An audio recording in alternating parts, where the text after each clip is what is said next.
ప్రతి 3వ శనివారం దివ్యాంగుల సమస్యల పరిష్కారం కోసం ప్రత్యేక పీజీఆర్ఎస్ నిర్వహిస్తున్నామని జిల్లా కలెక్టర్ హరేంద్ర ప్రసాద్ తెలిపారు. శనివారం కాకినాడ కలెక్టర్ కార్యాలయంలో ప్రత్యేక పీజీఆర్ఎస్ నిర్వహించారు. ఈ సందర్భంగా జిల్లా నలుమూలల నుంచి పెద్ద ఎత్తున దివ్యాంగులు తరలివచ్చి వారి సమస్యల పరిష్కారానికి ఆర్జీలు ఇచ్చారు. ప్రతి సోమవారం నిర్వహించే పీజీఆర్ఎస్ అదనంగా కేవలం దివ్యాంగుల కోసమే ఈ కార్యక్రమం నిర్వహిస్తున్నట్లు కలెక్టర్ తెలిపారు. వారి సమస్యలు విని వాటిని నిర్ణీత వ్యవధిలో పరిష్కరిస్తామని ఈ కార్యక్రమంలో జిల్లా స్థాయి అధికారులు అందరూ హాజరయ్యారని చెప్పుకొచ్చారు.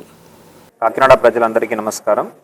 ఈ రోజు నుంచి ప్రతి 3వ శనివారం మనము విభిన్న ప్రతిభావంతులు ఒక సంక్షేమ కోసం ప్రత్యేక గ్రీవెన్స్ కార్యక్రమం ఏర్పాటు చేయడం జరుగుతుంది. కలెక్టరేట్ లో ఈ కార్యక్రమం ప్రతి 3వ శనివారం నిర్వహించబడుతుంది. ఈ కార్యక్రమం ద్వారా ఎవరైతే విభిన్న ప్రతిభావంతులు జిల్లా వ్యాప్తంగా ఉన్నారో వాళ్ళ యొక్క సమస్యలు, అవి పెన్షన్ కావచ్చు, వాళ్ళకి కావాల్సిన ఉపకరణాలు కావచ్చు, భూ సమస్యలు కావచ్చు, ఈ సమయంలో వచ్చి పొద్దున 10 గంటల నుంచి 1 గంటల దాకా వాళ్ళు కలెక్టరేట్ కి 3వ శనివారం వచ్చి వాళ్ళ ఒక ఫిర్యాదుని చేసుకుంటే తప్పనిసరిగా దాని మీద ఒక టైం బౌండ్ మేనర్ లో చర్యలు తీసుకొని వాళ్ళ ఒక సమస్య పరిష్కరించడానికి పూర్తి స్థాయిలో ప్రయత్నించడం జరుగుతుంది. గౌరవ ముఖ్యమంత్రి వర్యులు కలెక్టర్స్ కాన్ఫరెన్స్ లో ఇచ్చిన ఆదేశాల మేరకు ఈ కార్యక్రమం కాకినాడ జిల్లాలో ఈ రోజు 23వ తారీఖు మే నెల నుంచి ప్రారంభం అవుతున్నది.